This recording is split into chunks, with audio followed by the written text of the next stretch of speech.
Rasulullah bersabda, "Ma baina khalqi Adam ila qiyamis sa'ah fitnatun akbar minad dajjal." Di setiap penghujung solat kita, sebelum kita ucapkan assalamualaikum ke kanan, assalamualaikum ke kiri, setiap tahiyat akhir kita diperintahkan membaca doa perlindungan. Allahumma inni a'udzubika min adzabil qabri wa min adzabin nar wa min fitnatil mahya wal mamat wa min fitnatil masihid dajjal.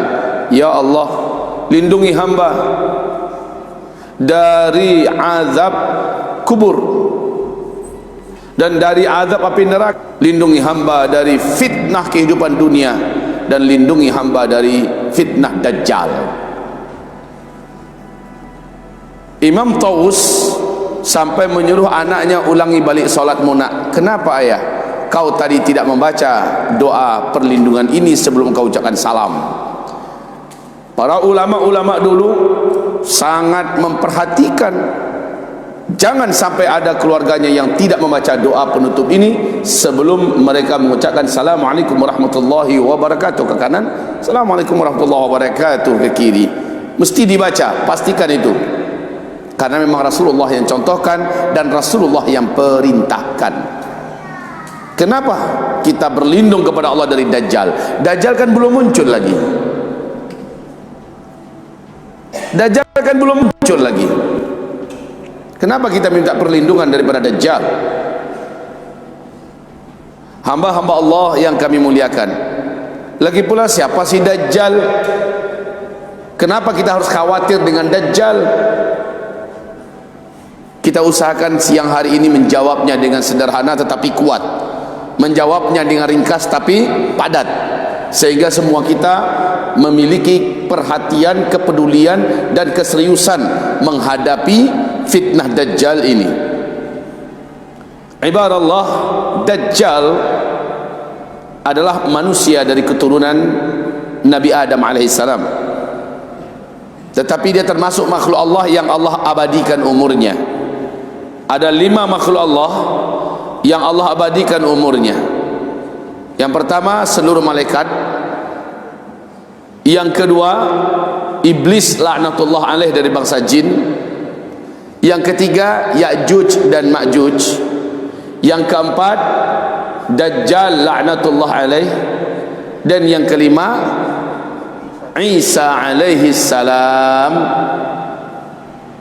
Ada pula yang mengatakan Nabi Khidir, tetapi ini pendapat bersimpang siur, maka kita ambil yang kuat saja. Dajjal adalah manusia, akan tetapi bila dari bangsa jin yang paling berbahaya adalah iblis, maka dari bangsa manusia yang paling berbahaya adalah Dajjal.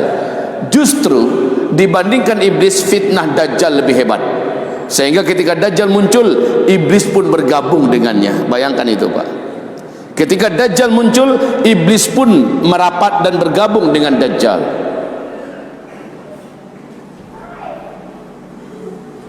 Bersatunya Dajjal dengan iblis ini akan menjadikan manusia di muka bumi, 2/3 dari manusia yang hidup pada masa Dajjal keluar nanti, 2/3 manusia yang ada di bumi akan sujud menyembah Dajjal.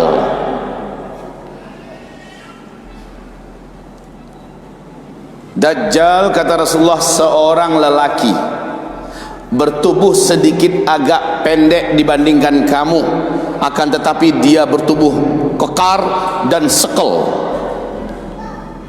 full daging dan sekel sekali, rambutnya keribu. Sementara ketika dia muncul, kondisi fisiknya sudah rusak, jelek wajahnya.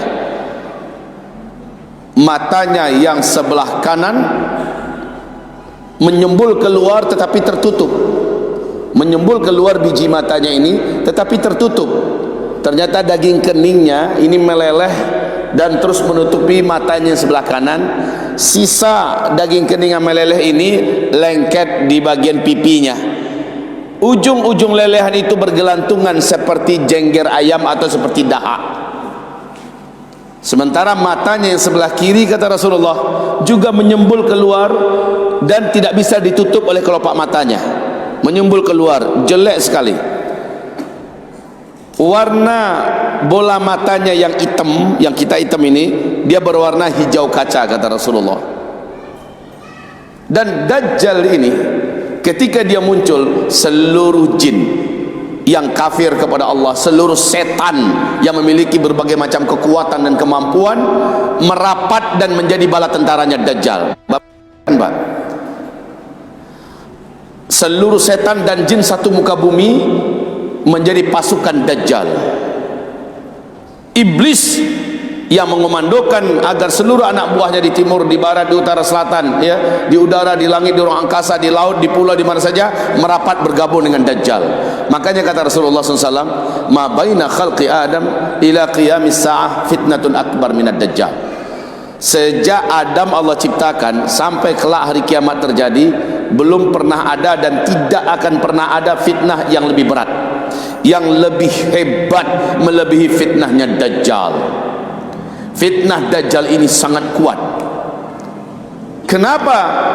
Sejak bumi ini terbentang, teknologi apapun yang bisa merubah alam dan membuat alam, itu belum apa-apanya dibandingkan dengan kemampuan yang Allah berikan kepada Dajjal, di mana akhirnya Dajjal berhak mengatakan, pede mengatakan, sayalah Tuhan yang selama ini kalian sembah, sujudlah kalian kepada saya. Hanya dengan gerak tangan dia mampu merubah suasana langit. Hanya dengan isyarat jari dia mampu menghidupkan yang mati. Dan dia menumbuhkan tanam-tanaman yang sudah gersang. Dia mampu menghidupkan hewan ternak dan manusia-manusia yang sudah mati. Tetapi kata Rasulullah, awas, itu seluruhnya adalah sihir belaka. Tapi hamba-hamba Allah, bagaimanapun juga Nabi Muhammad bersabda, ma min nabiyyin ba'atsallah, tidak seorang nabi pun yang Allah utus ke muka bumi, melainkan setiap nabi pasti memperingatkan umatnya masing-masing, awas Dajjal akan muncul, awas, hati-hati kalian, Dajjal akan hadir. Dan aku peringatkan kalian, kata Rasul, seandainya hidup Dajjal, muncul dia, aku masih ada, aku masih hidup, aku langsung yang akan berhadapan-hadapan dengan Dajjal untuk menyelamatkan dan melindungi kalian. Tapi kalau Dajjal muncul sementara aku sudah tiada, aku sudah meninggal dunia, maka kalian harus melindungi dan menyelamatkan diri kalian masing-masing daripada bahayanya Dajjal.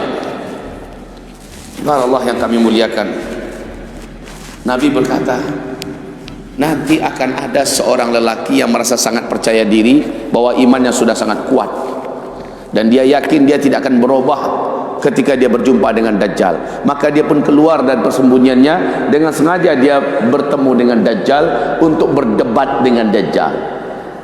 Ketika dia keluar dari persembunyiannya, bertemulah ia dengan Dajjal. Dia melihat Dajjal, Dajjal melihat kepadanya. Iman di dalam dadanya pun keluar dari hatinya. Dia pun kafir kepada Allah dan sujud menyembah Dajjal. Begitu kuatnya fitnah Dajjal ini. Maka Nabi haramkan, jangan pernah kalian berjumpa dengan Dajjal. Jika Dajjal muncul masuk ke dalam kota kalian, pastikan kalian sudah di dalam rumah. Pastikan pintu sudah kalian kunci rapat-rapat, jendela sudah kalian tutup rapat-rapat, dan pastikan para wanita kalian sudah kalian ikat kuat-kuat. Kenapa Pak harus diikat wanita-wanitanya? Ibu mau diikat oleh bapak-bapak ketika Dajjal datang? Ini perintah Rasulullah. Kenapa wanita harus diikat kuat-kuat? Karena saat Dajjal masuk ke sebuah negeri, ke sebuah kota, dia langsung menyebarkan kekuatan sihirnya, dia langsung menggerakkan pasukannya dari bangsa setan, ya, untuk menyebar dan membawa hipnotis yang kuat agar orang-orang keluar dari persembunyiannya untuk menyambut kedatangan Dajjal. Padahal dengan melihat Dajjal orang akan kafir kepada Allah. Makanya kata Rasulullah, yang paling rapuh kondisi imannya saat itu adalah wanita, maka ikat mereka supaya mereka tidak bergerak keluar dari pintu rumahnya. Ikat mereka di rumah-rumah mereka, ikat kakinya, ikat tangannya, tambatkan ikatan itu di tiang-tiang rumah. Ibarat Allah yang kami muliakan, setelah itu kalian yang di rumah ngapain? bacalah surat Al-Kahfi. Kita yang dalam rumah baca surat Al-Kahfi. Kenapa bukan surat Yasin, Ustaz? Kenapa bukan surat yang lain saja, surah Al-Baqarah, surah Al-Waqi'ah? Kenapa harus Al-Kahfi? Jawaban saya, Allahu wa rasuluhu a'lam. Saya tak tahu. Yang jelas Rasul mengatakan baca surat Al-Kahfi. Ternyata dalam hadis saya temukan, kata Rasulullah, siapa yang hafal surat Al-Kahfi, dia memiliki cahaya yang sangat kuat. Kekuatan cahaya itu sekuat sejauh dari timur ke barat, dan kekuatan cahaya itu setinggi gunung yang paling besar dan paling tinggi. Ini orang yang hafal surah Al-Kahfi. Siapa yang membaca surah Al-Kahfi di Kamis malam Jumat, maka sampai 1 minggu berikutnya Allah lindungi ia dari fitnah Masih Dajjal. Ini kalau baca surah Al-Kahfi di Kamis malam Jumat. Kita di sini biasanya baca Kamis malam Jumat itu baca apa biasa? Yasin. Padahal yang sangat sahih hadisnya, sangat kuat, Rasulullah perintahkan surat Al-Kahfi. Setelah itu terserah mau baca Yasin, mau baca surat yang lain. Tapi yang diperintahkan Rasulullah di hadis-hadis yang sahih adalah baca surat Al-Kahfi. Yang membacanya di Kamis malam Jumat 1 minggu ke depan, tidak ada satu pun fitnah Dajjal yang bisa mengenai dirinya. Ini yang kita baca. Dan kalau kita lihat sejarah daripada pemuda Kahfi, ini adalah para pemuda yang Allah lindungi dari kejaran bala tentara raja yang zalim. Masuk mereka ke dalam gua, bolak-balik lalu lalang mereka, tentara-tentara itu mencari pemuda-pemuda ini, padahal mereka lewat gua, Pak. Allah gaibkan gua itu dari pandangan mata mereka, sehingga pasukan-pasukan raja yang zalim ini tak mampu melihat apa-apa dan siapa-siapa di dalam gua. Maka yang bisa saya terima dari sini, yang bisa saya ambil pelajaran dari sini adalah orang yang membaca surah Al-Kahfi dalam rumahnya ketika Dajjal keluar, bala tentara Dajjal dan setan-setan tidak akan mampu menemukan rumah orang-orang beriman yang dalam rumah itu orang berimannya baca surah Al-Kahfi. Itu pelajaran yang dapat saya ambil. Jangan lupa ini, Pak, bisa jadi saya nanti sudah tidak ada, saya sudah meninggal dunia, kemudian Bapak Ibu menemukan fakta dan kenyataan bahwa Dajjal masuk ke kota kita. Karena kata Rasulullah, tidak ada satupun kota di muka bumi kecuali Dajjal pasti memasukinya. Kota Rengat, kota Tembilahan, kota Belilas, kota Air Molek, kota Palembang, kota Pekanbaru, kota Medan, semua kota di muka bumi ini akan dimasuki oleh Dajjal dengan cepat. Nah, kaum muslimin yang kami muliakan, Ustaz, kenapa Ustaz merasa bahwa Ustaz tidak akan ada ketika Dajjal muncul? Rasulullah bersabda, Dajjal akan muncul ke tengah-tengah manusia ketika sudah tidak ada lagi ulama dan da'i yang menyebut-nyebut Dajjal di mimbar-mimbar. Berarti orang-orang da'i-da'i, ustaz-ustaz yang membedah dan mengupas tentang Dajjal sudah meninggal dunia. Mungkin Allah punya cara wafat dalam keadaan muda. Ustaz Rahmat Baikuni, Ustaz Ihsan Tanjung, Ustaz Abu Fatihah Abdul Khalik, ya, Ustaz Zulkifli Muhammad Ali, bisa jadi.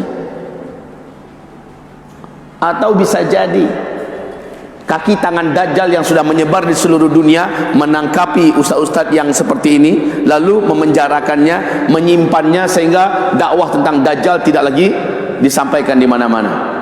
Karena pada saat itulah Dajjal akan keluar. Apapun kondisinya, wahai Bapak Ibu, ingat nasihat-nasihat saya ini. Dan tolong ini betul-betul disebarkan nanti tentang masalah Dajjal.